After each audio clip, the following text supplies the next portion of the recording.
અભિયાન હેઠળ શહેરના વિવિધ વિસ્તારોમાં જિલ્લા માહિતી કચેરી દ્વારા મતદાન જાગૃતિને લગતા બેનર્સ અને પોસ્ટર લગાવાયા।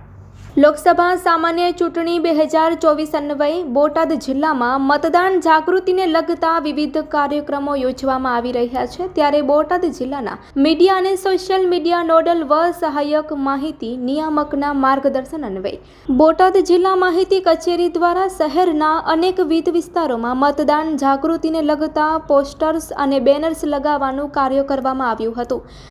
જનવય બોટાદનો છે જાગૃત યુવાન, નહીં રાખે બાકી મતદાન, છે નદી બોટાદની મધુમતી, નહીં ઘટે મતદાનની ગતિ, અને કાઠિયાવાડના દ્વારા સમા બોટાદના છીએ અમે બાહોશ મતદાર, કરીશું અવશ્ય મતદાન જેવા અનેક પોસ્ટર્સ તેમજ બેનર્સ બોટાદ માહિતી કચેરીના કર્મયોગીઓ દ્વારા શહેરના વિવિધ વિસ્તારોમાં લગાવાયા છે, જેમાં શહેરના તમામ જાહેર સ્થળો, બસ સ્ટેશન, 4 રસ્તાઓ વગેરે વિસ્તારનો સમાવેશ થાય છે। આ પોસ્ટર્સ અને બેનર્સ લગાવવાનો ઉદ્દેશ્ય ત્યાંથી પસાર થતા દરેક નાગરિક મતદાન જાગૃતિને લગતા આ બેનર્સ અને પોસ્ટર વાંચીને મતદાન કરવા પ્રેરિત થાય તેવો છે।